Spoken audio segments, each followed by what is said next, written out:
오늘 아침에 서울신문 기사를 하나 우연히 읽게 됐는데 제목은 결혼 없이 아이 가져도 돼. 한국 청소년 결혼관 완전히 바뀌었다 였습니다. 한국청소년정책연구원에서 2023년 작년이죠. 그때 청소년 가치관에 대해서 이렇게 조사를 몇 달간 시행했는데 5월부터 7월 그 석 달 사이에 전국 초중고교생 7,718명을 대상으로 설문한 결과에 의하면은 결혼은 반드시 해야 한다라고 생각하는 청소년은 29.5%에 그쳤다고 합니다. 10명 중에 3명만 결혼을 꼭 하겠다라고 이야기를 하고 나머지는 그렇지 않다는 거죠.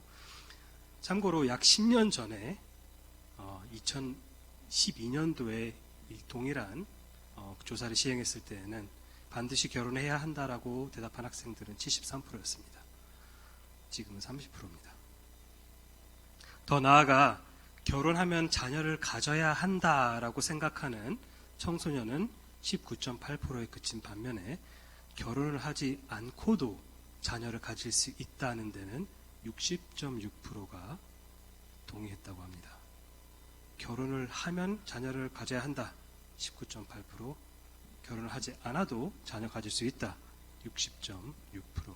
그리고 남녀가 결혼하지 않아도 함께 살 수 있다. 즉 동거할 수 있다. 라고 생각하는 학생들 81.3%였습니다.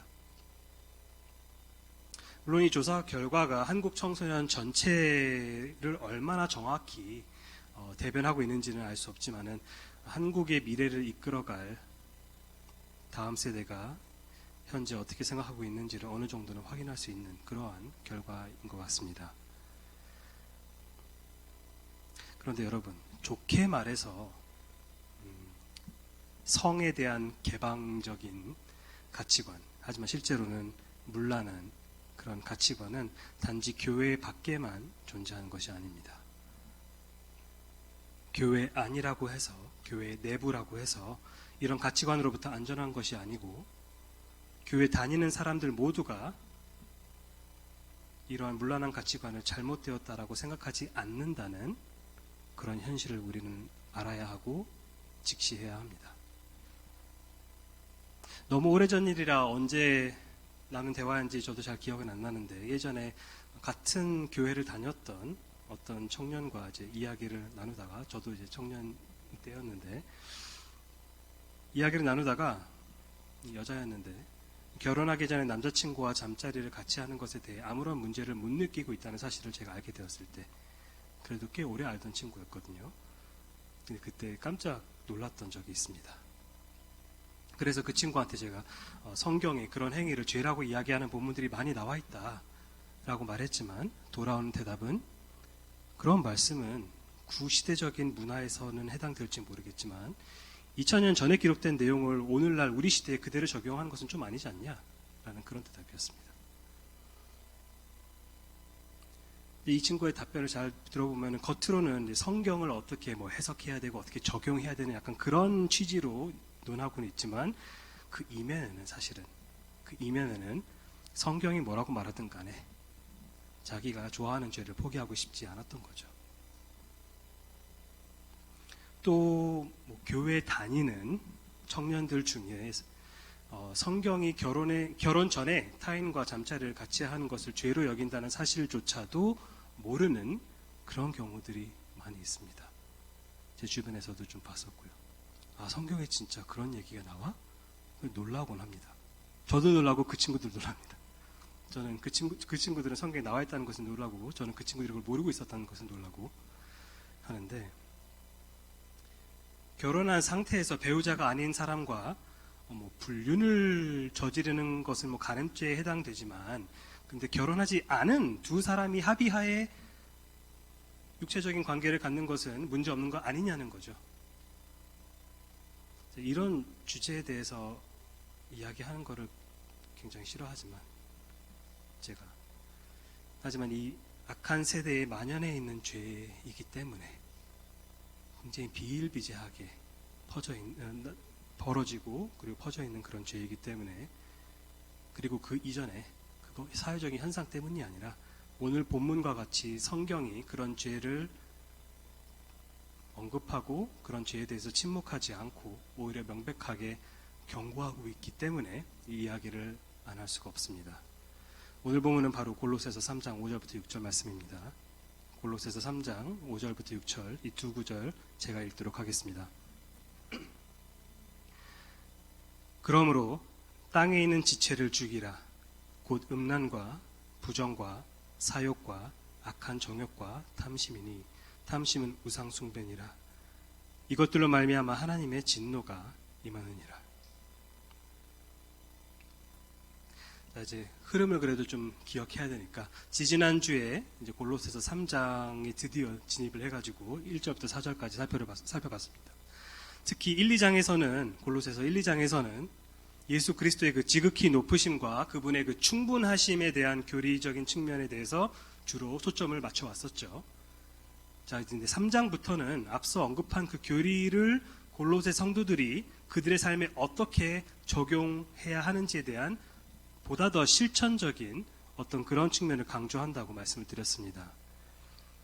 3장 1절부터 4절에서 사도 바울은 골로새 성도들이 추구해야 할 것이 무엇이냐, 그들이 시선을 둬야 할 것이 무엇이냐에 대해서 이야기를 했는데, 사실 이 네 구절을 쪼개기가 사실 굉장히 어려울 정도로 굉장히 사실 하나의 주제로 이렇게 뭉쳐져 있는 본문이긴 하지만, 저번에 저는 그래도 1, 2, 3절에서는 좀 더 공간적인 측면에서 위의 것에 시선을 두라고 촉구함과 동시에 땅의 것을 생각하지 말라라고 사도 바울이 경고하고 있었고, 그 다음에 4절에 가서는 좀 더 이제 시간적인 측면이 강조되면서 그리스도께서 나타나실 그때, 예수님의 그 재림의 때를 바라봐야 한다라고 사도 바울이 말하고 있다고 말씀을 드렸습니다.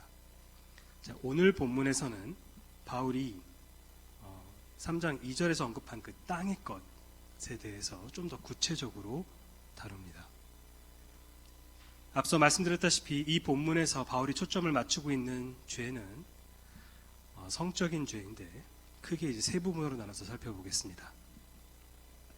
성적인 죄를 향한 태도, 그 다음에 성적인 죄의 특징, 그리고 성적인 죄의 최후입니다. 이 죄, 이 성적인 죄라는 게 여러분에게 각각 어떤 의미를 지니는지는 저는 잘 모릅니다. 어떤 의미를 지니지는 간에 하나님의 은혜로 살면서 한 번도 이런 죄의 유혹을 경험한 적이 없는 분이든 간에, 아니면 과거에 이 죄에 사로잡힌 채 살다가 하나님의 은혜로 드디어 자유롭게 된 분이든 간에, 아니면 지금도 여전히 이 죄와 씨름하고 있는 분이든 간에, 아니면 이것이 왜 죄인지 모르겠고 이것을 죄라고 말하는 것 자체가 지금 불편하게 느껴지는 상황이든 간에, 오늘 본문을 통해 하나님께서 이 죄를 얼마나 싫어하시는지를 깨닫고 여러분도 이 죄를 마음의 중심으로부터 미워하게 되기를 간절히 바랍니다.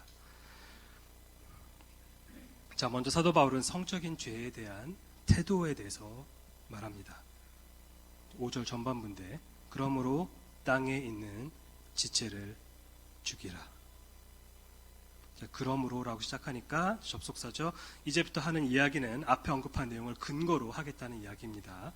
바울은 바로 앞에 나왔던 1절부터 4절의 내용을 토대로 5절의 지금 촉구를 지금 이제 진행하겠다라고 말하고 있는 거죠. 조금 더 구체적으로 1절과 3절에서 그리스도와 함께 죽었고 그리고 그리스도와 함께 다시 살리심을 받은 골로새 성도들의 영적 현실을 전제로 깔고 지금 이야기를 하겠다는 겁니다. 너희가 그리스도와 연합되어 그분의 죽음과 부활에 영적으로 참여했다는 전제 하에서, 그러므로 그게 사실이라면 그것을 토대로 땅에 있는 지체를 죽이라. 자, 여기서 땅에 있는이라는 표현은 2절에서 나와 있는 그 땅의 것에서 그 땅에와 헬라어로 완전히 동일한 표현입니다. 똑같은 표현입니다. 그냥 번역할 때 조금 더 풀어서 썼을 뿐입니다. 2절에서 땅의 것 할 때 그 땅에와 여기서 땅에 있는 동일한 표현입니다. 그때 3장 2절에서 제가 뭐라고 말씀드렸는지 기억하실지 모르겠지만, 땅의 것이라는 것은 하늘에 계신 그리스도와 무관한 땅의 가치들, 그리스도께 영광이 되지 않는 세속적인 가치들을 의미한다고 말씀을 드렸는데 오늘 본문에서도 같은 맥락입니다. 땅에 있는 이라는 표현은 하늘에 계신 그리스도와 무관하고 그분께 전혀 영광이 되지 않는 것, 그것을 묘사하는 그러한 표현입니다. 다시 말해서 세상의 가치들을 따르는, 세상에 매여 있는, 죄악되게 행하는 이러한 것이 바로 땅에 있는 것입니다. 땅에 있는 것. 자, 이어서 지체라는 단어가 나오는데, 지체는 이제 뭐 팔, 다리와 같은 어떤 몸의 일부를 일컫거나 아니면은 팔, 다리를 이제 다 포함해가지고 몸 전체를 총칭하는 그런 의미로도 쓰일 수가 있는데, 뭐 예를 들면은 우리는 주로 지체하면은 교회 안에서 서로를 지체라고 표현을 하죠. 누군가를 지체라고 부를 때 우리는 그 사람을 그리스도의 몸된 교회의 일부라고 인정하면서 이제 부르는 거죠. 그렇게 말할 때 우리가 뭐 물리적인 팔, 다리를 말하는 게 아니라 비유적인 차원에서 이야기를 하는 겁니다. 하지만 5절에서는 비유적인 표현이 아니라 조금 더 물리적인 어떤 그런 몸을, 육체를 의미한다고 볼 수 있습니다.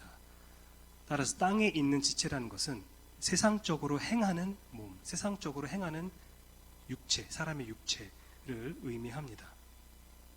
자, 그렇다면 땅에 있는 지체를 이제 죽이라라고 말했잖아요, 사도 바울이. 땅에 있는 지체를 죽이라라는 말은 그렇다면 뭐 세상적으로 행하는 물리적인 몸의 일부를 실제로 뭐 잘라내라 이런 뜻일까요? 그건 아니죠. 저번에 한번 말씀드린 적이 있는데 앞서 2장에서 사도 바울은 이미 금욕주의나 이런 고행 이런 것들이 하늘에 있는 것을 얻기 위해서 전혀 상관이 없는 것이다. 효과가 없다라고 비판을 이미 했습니다.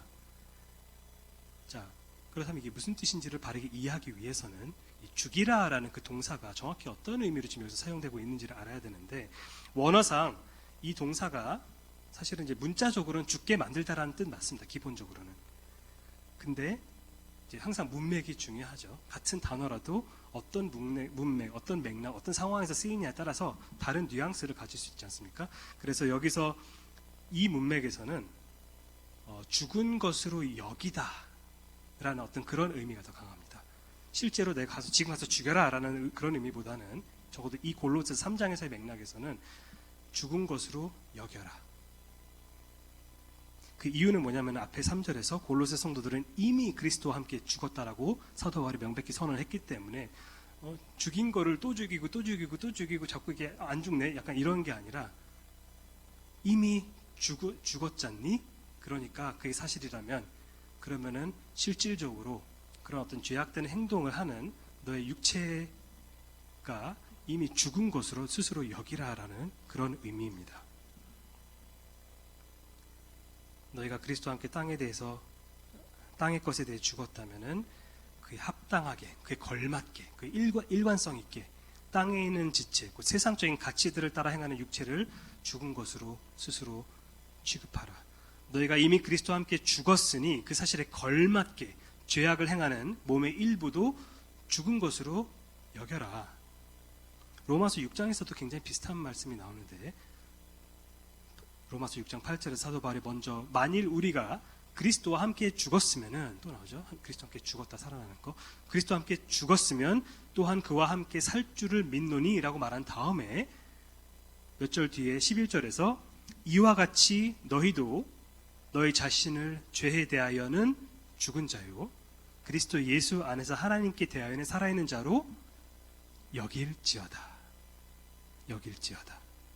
이것이 바로 죄를 향한 그리스도인의 마땅한 태도라고 사도 바울은 가르치고 있습니다. 죄악된 우리가 정말 그리스도와 함께 죽었다 다시 살아났으면은 그러면 우리는 죄를 자꾸 행하려고 하는 어떤 우리의 지체를 바라보면서 이거는 죽은 것이다 사실은. 그렇게 여기면 그걸 계속 상기시켜야 된다는 겁니다. 이미 죽은 것이다. 물론 오늘 본문에서는 이제 성적인 죄에 초점이 맞춰져 있긴 하죠. 그런데 이 태도는 사실은 모든 죄에 대해 그리스도인이 마땅히 갖춰야 하는 그런 태도입니다. 어떤 사람들은 나는 이미 예수 믿고 죄사함을 받았고 천국에 보장됐으니까 이제는 마음껏 내 육신이 끌리는 대로 살아도 문제없어 라고 말하는데 성경을 제대로 읽었다면은 그런 헛소리를 쉽게 하지 못할 겁니다. 성경은 그렇게 생각하고 사는 사람들, 그렇게 내 육신, 이미 난 구원 받았으니까 내 마음대로 살 거야 라고 생각하고 사는 사람들은 천국에 들어가지 못한다고 말합니다. 죄사함과 구원이 취소되었기 때문이 아니라, 그게 아니라 진정으로 예수님을 믿어서 죄사함을 받고 천국에 대한 소망을 얻은 사람이 맞다면 이 땅에서 남은 생을 그런 식으로 계속 살아갈 생각을 하지 않기 때문에 그렇습니다. 즉 구원받았으니 이제 내 멋대로 살래라고 말하는 사람은 본인의 구원 여부에 대해서 좀 뭔가 대단한 착각을 지금 하고 있다는 뜻이죠. 바울은 이렇게 말하죠. 너희가 그리스도와 함께 죽고 다시 살리심 받았다면 땅에 있는 지체를 죽은 것으로 여기라. 모든 그리스도인들이 마땅히 해야 될, 갖춰야 될 태도입니다. 자, 그러면 좀 더 구체적으로 죄에 대한 특징들에 대해서 사도 바울이 말하는 것을 살펴보겠습니다. 5절 후반부인데 곧 음란과 부정과 사욕과 악한 정욕과 탐심이니 탐심은 우상 숭배다. 자, 본격적으로 자신이 경고하고 있는 죄에 대해서 사도 바울이 이야기를 하는데, 바울은 사실은 이제 좀 뒤에 내용도 있는데 두 가지 죄송합니다.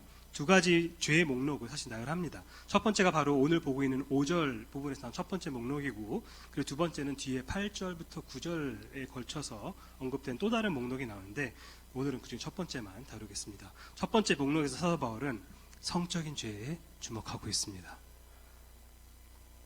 표면적으로는 이제 다양한 죄를 막 나열하는 것 같지만 사실은 성적인 죄의 여러 특징들, 특성들을 묘사하고 있다고 볼 수 있습니다. 그 중에 가장 먼저 사용되는 단어는 음란입니다. 음란.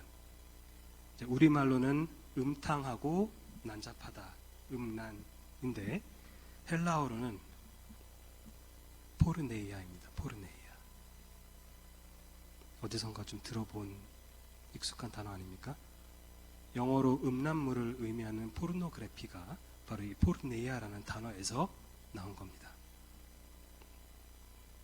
포르네이아는 사실 이제 모든 성적인 죄를 총괄하는 어떤 그런 포괄적인 단어로 이제 종종 사용되는데, 좀 더 구체적으로는 사실 성적으로 부도덕한 죄, 비윤리적인 죄, 내지는 성적으로 불법인 죄를 의미합니다.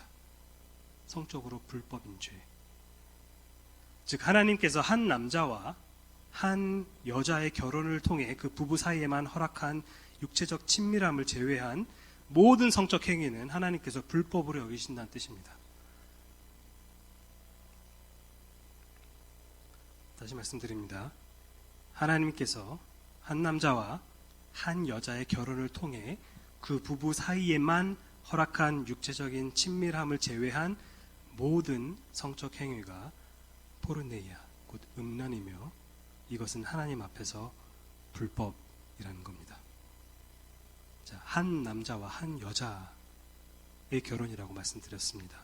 당연한 말 같지만 요즘에는 당연하지 않습니다. 동성결혼이라는 새로운 개념이 많이 사용되고 있기 때문에 성경이 인정하는 결혼이라는 것은 아담과 하와 이름 각각 무슨 뜻이죠? 사람과 여자, 남자와 여자. 남자와 여자의 결혼이라는 사실을 강조해야 하는 시대가 되었습니다. 1 더하기 1이 2라는 것을 굳이 강조해가지고 설명해야 되는 시대가 되었습니다. 그런 거는 뭐 성에 대해서 개방적인 서양 문화에서나 그렇지, 아직 우리 시대는 아직 그렇지 않지, 우리 사회는 그렇지 않지라고 생각하시는 분들이 계실지 모르겠지만, 아까 서론에서 제가 언급한 한국 청소년 정책연구원에서 발표된 청소년 가치관 보고서에서 동성 결혼을 허용해야 한다 하는데 동의한 청소년이 얼마나 되는지 아십니까? 52%입니다. 52%. 우리나라 한국에서 현재 아직 미성년자들이 동성 결혼에 대해서 과반수가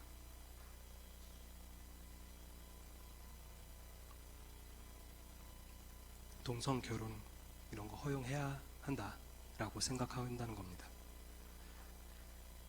하지만 하나님께서는 그런 거를 결혼이라고 인정하지 않으십니다. 그저 사람의 법이 인정하는 죄악된 관계죠.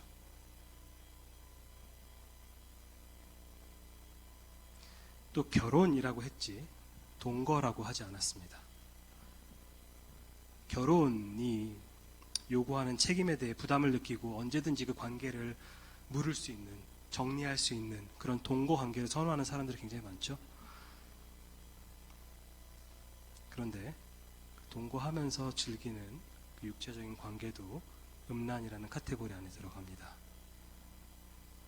그리고 같이 살지 않더라도 당연히 결혼하지 않은 남녀가 맺는 육체적인 관계도 포르네이아에 속한 개념입니다. 실제로 어떤 이들은 이런 본문을 읽으면서 여기 음란이라고 나와 있는 거는 그렇게 광범위한 그런 개념이 아니라 그냥 배우자 이외의 사람과의 어떤 간음, 그런 불륜을 하지 말라는 그런 의미지. 자꾸 막 다 이것저것 다 안 된다고 말하지 마 이렇게 얘기를 하는데 일단은 사전적으로 잘못된 주장이고요. 실제로 헬라어 사전을 피면은 모든 종류의 불법적인 성적 관계라고 명시를 합니다.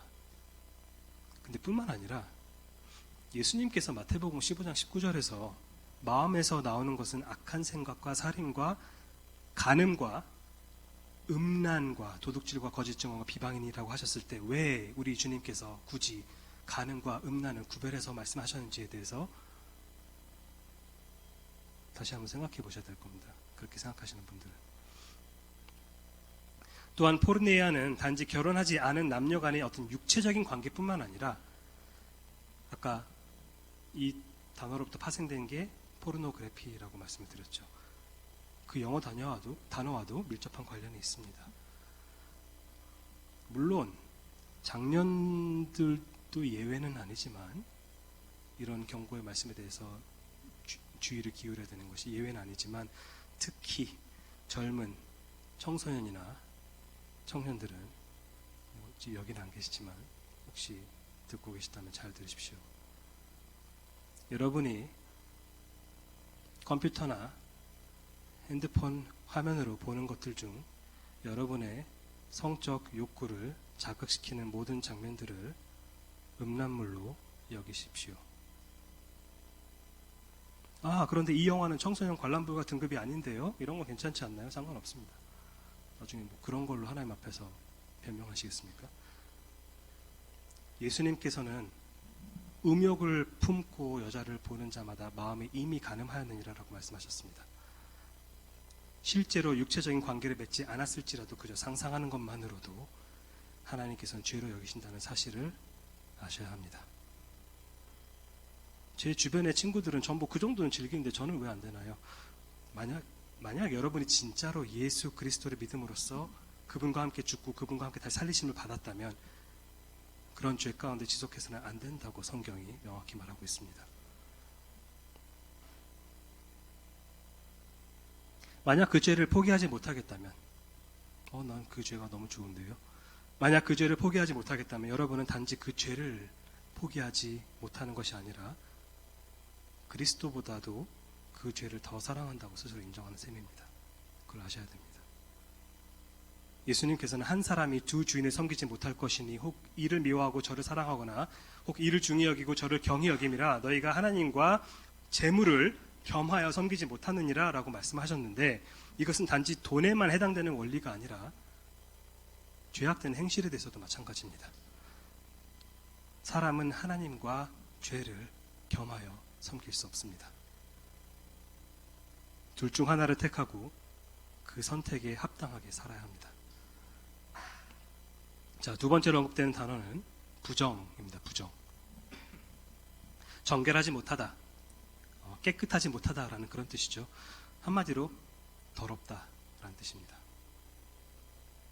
성적인 죄는 하나님께서 보시기에 더러운 죄입니다. 구약 성경의 모세 율법에서 이제 부정하다라는 개념이 굉장히 자주 등장하는데 거기서는 항상 죄와 직결되는 그런 게 아니었습니다. 출산하고 나서도 이게 부정하다라고 이제 평가를 받고 이제 시간이 지나면 그 부정한 상태에서 그 해소가 되어 다시 복귀할 수 있었기 때문에 그리고 때로는 그러니까 그런 어떤 예식적인 어떤 부정한 상태가 됐을 경우에는 이게 꼭 뭐 도덕적으로 죄를 지었다 이런 뜻이 아니라 구약에서는 그럴 경우에 일정 기간 동안 성전에서 하나님께 예배드리는 것이 이제 제한되고 일정 시간이 지나고 나면은 다시 정상화될 수 있는 어떤 그러한 부정한 그런 개념도 있지만 신약 성경에서 특히 사도 바울이 부정하다라고 말했을 때에는 죄의 더러움을 의미합니다. 죄와 직결되는 그러한 표현으로 사용합니다. 예를 들어서 로마서 1장 24절에서 사도 바울이 그러므로 하나님께서 그들을 마음의 정욕대로 더러움에 내버려 두사 그들의 몸을 서로 욕되게 하셨으니라고 말했을 때 이 더러움에 내버려 두사 이 더러움이 오늘 본문에서 말하는 부정이랑 똑같은 단어입니다. 부정 가운데 내버려 두사. 고린도후서 12장 21절에서도 내가 전에 죄를 지은 여러 사람의 행한 바 더러움과 음란함과 호색함을 회개하지 아니함 때문에 슬퍼할까 두려워한다. 여기서도 마찬가지로 이 더러움이 부정이란 뜻입니다. 갈라디아서 5장 19절에서도 마찬가지로 육체의 일에 대해서 사도 바울이 나열을 하는데 그때 앞에서 나열한 세 가지가 음행과 더러운 것과 호색 이 세 가지입니다. 이와 같이 성경은 성적인 죄를 부정하고 더러운 것이라고 말합니다. 세 번째로 언급되는 용어는 사욕이죠. 사욕. 원어로는 파소스인데 보통 이제 영어로는 이제 패션이나 그러니까 패션의 열정이란 뜻이죠. 패션으로 번역되거나 아니면 lust, 정욕으로 번역이 됩니다. 이 파소스라는 단어가. 한마디로 파소스는 요동치는 감정, 내지는 통제 불가능한 어떤 그런 갈망, 내 안에 있는 그런 뉘앙스를 내포하고 있는 그런 단어입니다. 요동치고 통제가 불가능한, 한마디로 무절제한 거죠. 절제가 안 되는 겁니다. 특히 청년들과 청소년들은 사랑이랑 그리고 통제되지 않는 정욕을 구별할 줄 알아야 합니다. 존 메가더는 오늘 본문은 아니고 다른 본문이지만 같은 주제에 대해서 설교하시면서 이런 말을 한 적이 있습니다. 뭐라고 말하냐면 젊은이들에게 말합니다. 특히 여성들은 어떤 남자가 와서 사랑해 라고 말하고는 결국 여러분의 순결을 빼앗지 않도록 조심하십시오. 그건 사랑이 아니라 정욕입니다. 정욕적인 욕망일 뿐이며 사랑과는 전혀 상관없습니다. 사랑은 그보다 훨씬 더 고귀하고 훨씬 더 영광스럽고 훨씬 더 위대한 것입니다. 진정한 순수한 사랑은 이렇게 말합니다. 나는 너를 너무나도 사랑하기에 너의 순결을 빼앗고 싶지 않아. 나는 그만큼 너를 사랑해. 결혼하지 않은 자매니들은 이 조언을 잘 새겨 듣길 바랍니다. 어느 세대보다도 이 조언이 더 절실하게 필요한 시대가 되었습니다. 자기 자신의 육신의 정욕을 통제하지 못하는 남자, 하나님의 딸에게 합당치 않습니다. 반대의 경우도 마찬가지죠. 결혼하지 않은 형제님들 마찬가지입니다. 자기는 쿨해서 혼전 순결을 꼭 지킬 필요 없다고 직간접적으로 표현해주는 그런 여자, 마치 그렇게 하는 것이 오늘날의 어떤 그런 트렌드를 반영하는 것처럼, 그게 좋은 것처럼, 나는 준비됐으니까 하나님의 아들들에게는 합당치 않습니다. 그리고 그 무엇보다도 이성교제를 하고는 있지만 아직 결혼하지 않은 젊은 커플들, 다른 사람들의 시선이 차단된 사적인 공간에 둘만 있지 마십시오. 실전적인 조언입니다. 아무도 보지 못하는 곳에서 둘만 있지 마십시오. 여러분이 상황을 알아서 통제할 수 있을 거라고 자신하지 마십시오. 진정으로 지혜로운 그리스도인들은 애초에 유혹이 틈탈 기회를 주지 않습니다. 자, 네 번째, 사도 바울은 악한 정욕을 언급합니다. 앞에 나온 사욕이랑 많이 겹치는 개념이긴 한데 여기서는 이제 악한이라는 형용사가 하나 더 추가됩니다. 지금까지 이야기한 모든 성적인 죄를 세상은 뭐 로맨스다, 왜 이렇게 미화시키고, 뭐 남녀 간의 뭐 행복이니까, 라면서 마치 권리인 것처럼 그걸 합리화시키지만, 결코 하나님께 선하거나 중립적인 평가를 받을 수 없습니다. 예수님의 말씀을 빌려서 진정으로 선하신 분은 하나님 한 분이시죠. 예수님께서 그렇게 말씀하셨죠. 진정으로 선하신 분은 하나님 한 분이신데 이 선하신 하나님께서는 이런 죄를 악하다라고 말씀하신다는 사실을 기억하셔야 합니다. 다섯 번째로 탐심을 언급합니다. 다시 말해 욕심이죠. 탐심 또는 욕심, 이거는 자기 것이 아닌 것에 대한 갈망, 즉 자기에게 주어지지 않은 것을 향한 갈망입니다. 창세기 3장에서 뱀이 아담과 하와를 유혹할 때 자극한 요소 중 하나가 바로 그들의 탐심이죠. 탐심. 선악을 알게 하는 나무에 달린 열매를 하나님께서는 그들에게 주지 않으셨습니다. 하지만 뱀이 유혹하니까 어떻게 되죠? 그들은 자신에게 허락되지 않은 그 열매에 손을 댑니다. 자기들에게 주어지지 않은 것을 탐했기 때문입니다. 이 탐심이라는 단어는 사실은 굉장히 광범위한 단어이고 항상 이게 뭐 성적인 죄와 관련돼서 사용되는 단어는 아닌데, 근데 골로새서 3장 5절의 문맥에서는 성적인 죄를 묘사하는 것으로 보는 것이 자연스럽습니다. 앞에 계속 맥락이 그려왔기 때문에. 구약에서 대표적인 사례가 바로 다윗이 밧세바를 탐했던 사건이죠. 자신에게 주어지지 않은 사람을 성적으로 탐한 겁니다. 다시 말해서 하나님께서 허락하신 배우자와 함께 누리는 복된 육체적인 친밀감을 제외한 모든 성적 추구는 곧 탐심입니다. 그리고 탐심의 핵심적인 특징은 바로 이기적이라는 겁니다. 이기적입니다. 자기중심적입니다. 탐심은 내가 원하니까 내가 갖겠다 라는 그런 심보입니다. 그리고 이 탐심이 사실 앞서 언급된 그런 음란, 부정, 사욕, 악한 정욕 등의 그 근원이 되는 그러한 마음 상태입니다. 탐심은 다른 영역에서도 아까 말씀드렸지만 좀 광범위하죠. 다른 영역에서도 동일한 효과를 일으킵니다. 윌리엄 버클리라는 성경학자는 이렇게 설명하는데, 탐심은 매우 광범위한 죄다. 만약 돈을 향한 욕구가 생긴다면 도둑질로 이어진다. 만약 명성을 향한 욕구가 생긴다면 악한 야망으로 이어진다. 만약 권력을 향한 욕구가 생긴다면 가학적인 압제로 이어진다.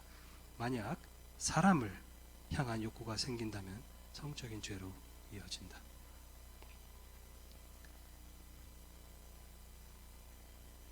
여러분, 이런 탐심에 대해 죽기를 원하십니까? 그렇다면 만족을 할 줄 알아야 됩니다. 우리가 만족을 할 줄 알아야 됩니다. 존 맥가더는 이렇게 말합니다. 탐심에 대한 해독제는 바로 만족이다. 만족하는 사람은 다른 사람을 성적으로 취하기를 원하지도 않고 그가 소유하고 있는 그 무엇도 탐하지 않는다. 바울이 빌립보서 4장 11절에서 말한 것처럼 어떤 형편에든지 나는 자족하기를 배웠노니 라고 함께 말할 줄 아는 사람은, 그 고백을 할 줄 아는 사람은 탐심 때문에 끙끙거리지 않을 것이다. 탐심 때문에 고전하지 않을 것이다. 만족은 하나님을 신뢰함으로부터 생긴다. 그리고 하나님을 향한 신뢰의 근간은 성경에 드러난 하나님과 그분의 계획을 아는 지식이다.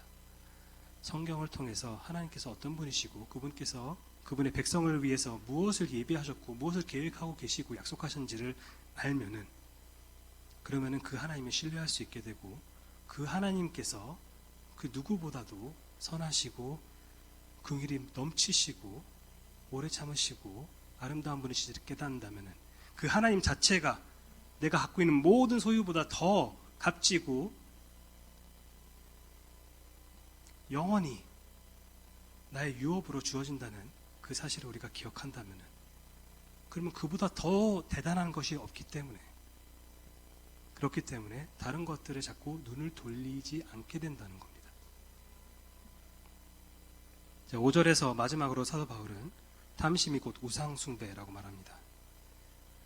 왜냐하면 앞서 말씀드린 것처럼 탐심은 자기 중심성으로부터 생기는 것이기 때문에 탐심은 하나님이 아니라 자기 자신을 우상으로 숭배하는 것과 마찬가지이기 때문에 그렇습니다. 따라서 성적인 죄도 결국에는, 성적인 탐심도 결국에는 우상 숭배입니다. 내 만족, 내가 원하는 것, 이게 허락되든 말든 간에 우상 숭배입니다. 자, 바울이 골로새 성도들에게 이러한 성적인 죄에 대해서 경고하는 이유는 지금 그들이 지금 이러한 죄 가운데 완전히 막 물들어 있어서 그런 게 아니라 위의 것에 시선을 두지 않고 골로새 이단의 추종자들처럼 자꾸 땅의 것을 추구하면 결국에는 그 길을 가다 보면은 이러한 증상들로 나타나게 되기 때문에 미리 그 위험성에 대해서 강하게 경고하는 겁니다.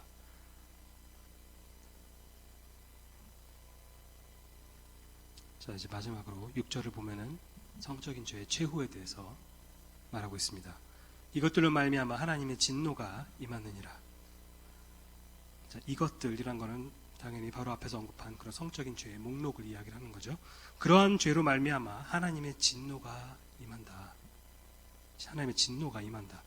임하다라는 동사는 지금 오고 있는 상황인데, 근데 마지막 날에 온전히 드러나게 될 그 미래의 그 최후의 그 심판, 그 진노의 심판을 이야기를 합니다. 근데 하나님의 진노가 임한다고 합니다. 그렇죠? 하나님의 진노. 대부분의 교회 다니는 사람들에게는 상대적으로 좀 낯설거나 아니면 사실 좀 외면하고 싶어하는 이제 그런 개념이지만 성경에서는 많이 언급되는 표현입니다. 성경에서는 많이 언급되는 표현입니다. 하나님의 진노라는 것은 여러분, 실제로 성경에 이런 얘기가 나와 있기 때문에 막 교회 못 오고 복음 못 믿는 사람도 있습니다. 하나님께서 진노하시는 하나님이라며. 그래서 때로는 그리스도인들 중에서는 이걸 막 해명해야 되는 게 너무 뭔가 불편하고 뭔가 심지어 부끄러워하고 뭐지 이런 경우도 있다고 들었는데, 하나님의 진노라는 것은 모든 불의를 향한 그분의 영원한 증오입니다. 모든 불의를 향한 그분의 영원한 증오입니다. 사실 우리가 이제 하나님에 대해서 많이 모릅니다. 좀 하나님의 속성에 대해서도 좀 깊이 공부를 하면은 참 유익이 많이 되겠는데,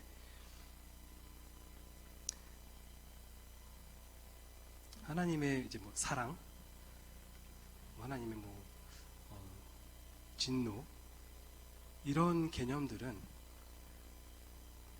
우리가 생각하는 것과는 좀 다릅니다. 우리는 예를 들면 내가 지금 화가 나면은 분노하고, 내가 지금 뭔가 내 마음이 따뜻해지면은 사랑을 표현할 수 있고, 우린 이렇게 생각하기 때문에 마치 하나님도 그런 식으로 반응하시는, 약간 마치 사랑과 진노가 이렇게 왔다 갔다 바뀔 수 있는 어떤 그런 감정이라고 생각을 많이 하곤 하는데, 근데 성경은 또 다른 곳에서 하나님께서는 변하지 않으신다고 말하거든요. 불변하십니다. 그 말은 뭐냐면 하나님께서 감정 상태가 오락가락하는 게 아니라는 겁니다. 언제 갑자기 이 순간에는 사랑으로 느껴졌다가 하나님이 저 순간에는 갑자기 진노로 느껴지거나 그런 분이 아니라는 겁니다. 그 무슨 뜻이냐? 하나님께서는 항상 사랑이시고 하나님께서는 항상 진노란 뜻입니다. 하나님께서는 항상 사랑이시고 하나님께서는 항상 진노이십니다. 그 상태에서 하나님께서는 변치 않으십니다. 그게 모순 아니냐? 모순 아닙니다. 우리가 가끔 성경 보면서 이때는 하나님께서 막 이스라엘에게 축복 내려주시는 것 같고 저 때는 이스라엘에게 막 심판 내리시는 것 같고 이거 하나님 왔다 갔다 하는 거 아니라, 그게 아니라 하나님께서는 그 순간에도 항상 사랑으로 모든 의에 대해서 사랑으로 빛을 비춰주시고, 그리고 이스라엘이 순종하고 있을 때에도 모든 그 외에 불순종하는 어떤 그런 이방 민족들이 있었을 때는 항상 그들에게는 진노의 상태로 계시는 겁니다. 그게 왔다 갔다 변하는 게 아니라 하나님께서는 변치 않으시고 항상 그대로 계시지만은 피조물이 어떤 죄 가운데 있는지 순종 가운데 있는지에 따라서 그분에 대해서 다른 측면을 맛보게 되는 겁니다.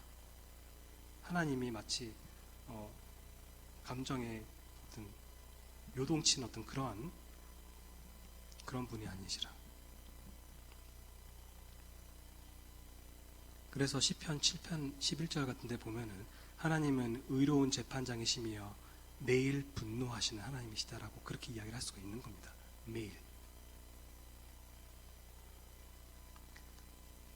하나님께서는 이러한 죄악을 굉장히 싫어하시고 이러한 죄 가운데 계속 지속하는 사람들에게는 마지막 날에 감당치 못할 진노를 심판하실 거라고 경고하십니다.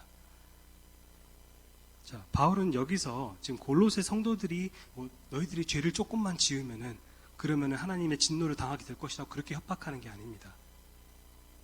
진정으로 구원받은 모든 그리스도인들은 6월절 어린 양 예수 그리스도의 보혈로 인해서 죄 사함을 받았고 죄 사함을 받았으면은 하나님과 화목하게 되었기 때문에 그렇기 때문에 하나님의 진노가 우리에게 임하지 않고 6월에 가십니다. 따라서 진정한 구원받는 성도는 하나님의 진노를 계속해서 두려워할 필요가 없습니다. 그 관계가 더 이상 아닙니다. 우리는 정말로 구원받았으면 그럼 하나님께 뭐 혼난 일이 없냐? 아니, 혼나죠. 근데 그거는 성경에서는 아버지로서의 징계라고 말합니다. 그거를 진노의 심판이라고 말하지는 않습니다. 다릅니다. 아버지로서의 징계는 결국에는 이 자녀가 양자 삼은 그 자녀가 바른 길로 갈 수 있도록 인도해주는 역할을 하는, 물론 그 순간에 아프겠지만 히브리서 얘기한 것처럼 그거 징계를 즐기는 사람은 아무도 없지만 하지만 아버지의 사랑으로 하는 것이기 때문에 그 순간 따끔하더라도 그 순간 매를 맞더라도 하지만 결국에는 하나님께서는 나의 유익을 위해서 나의 궁극적인 선을 위해서 바른 길로 그대로 두면 오히려 방치가 되고 엇길로 가니까 그래서 잡아주시는 역할이라면 하나님의 진노라는 것은 멸망시키는 진노입니다. 다릅니다. 진정한 그리스도인은 더 이상 정죄함이나 하나님의 진노를 두려워할 필요가 없습니다. 여기서 그럼 바울이 말하고자 하는 바는 무엇이냐? 지금 골로새 성도들에게 뭔가 이야기를 하고 있는 것 같은데 왜 자꾸 진노를 이야기를 하지? 바울이 말하고자 하는 바는 이러한 성적인 죄를 짓는 불신자들에게 하나님의 진노가 임하기 때문에 참된 신자는 불신자들이나 지을 법한 그런 죄의 유혹에 빠지지 말고 그 죄악들을 이미 나는 그거에 대해서 죽은 것으로 여기라고 지금 촉구하고 있는 겁니다. 자꾸 그런 대로 눈길 주지 마. 왜냐하면은 그거는 하나님의 진노를 받는 사람들이나 행하는 것들이야. 근데 너희가 그리스도의 보혈로 정말로 구원을 받았다면, 너희가 정말로 예수 그리스도의 죽음과 부활하심으로 연합되어서 참여를 했다면은, 그러면은 더 이상 그런 것들에 대해서 마치 그 죄악과 같이 살 수 있는 것처럼 그렇게 살지 말고 그 죄, 그리고 그 죄를 행하는 내 지체가 죽은 것으로 스스로 여기면서 살아가려는 그런 촉구를 하고 있는 겁니다. 어떤 분들은 이런 죄를 짓지 말라고 말하는 것 자체가 율법주의 아니냐라고 그렇게 반문할 수도 있겠지만 그렇지 않습니다. 율법주의는 공로를 쌓아서 내가 구원을 얻어내려고 하는 것, 그것이 잘못된 율법주의라면은 지금 여기서 사도 바울이 말하고 있는 것은 은혜로 구원을 받은 게 맞다면은 이렇게 사는 것이, 이런 열매를 맺는 것이 당연하고 합당한 거다라고 말하는 겁니다. 공로랑 열매랑은 다르죠. 공로는 내가 뭔가 기여를 하겠다는 뜻이고 열매는 수확을 하겠다는 겁니다. 이미 내가 은혜를 받은 것을 내가 맺어가면서 살겠다는 겁니다. 따라서 정말로 결국에는 사도 바울이 여기서 이야기한 것과 마찬가지죠. 여러분이 정말로 예수 그리스도와 함께 죽고 그리고 그분과 함께 다시 살리심을 받은 것이 맞다면, 그렇게 그분과 정말 연합된 게 맞다면, 여러분이 정말로 흑암의 권세로부터 아들의 나라로 옮김을 받았다면, 그럼 사도 바울은 여기서 지금 전쟁을 선포하라고 말하고 있는 겁니다. 영적 전쟁 가운데 우리는 있습니다. 우리의 그 죄악된 그런 지체들을 죽은 것으로 여기면서 땅의 것들을 자꾸 바라보지 말고 하늘의 것들을 찾으며 살아가야 되는 것.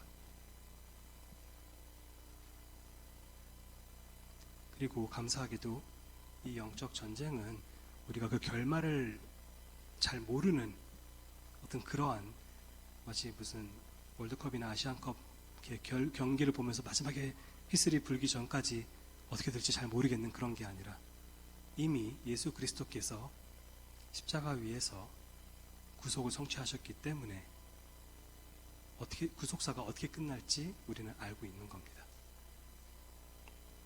예수님께서 이미 앞에 2장에서였나 바울이 얘기했는데 권세자들과 통치자들을 이겼기 때문에 우리는 그 승리자 예수 그리스도와 연합된 자로서 이 땅에 있는 지체들을 우리가 죽은 것으로 여기며 거룩해지는 성화되는 삶을 살 수가 있다고 바울이 말하고 있는 겁니다.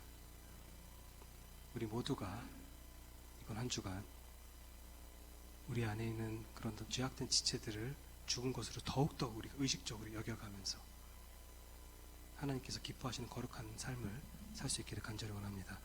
다 함께 찬송가 268장 죄에서 자유를 얻게 함은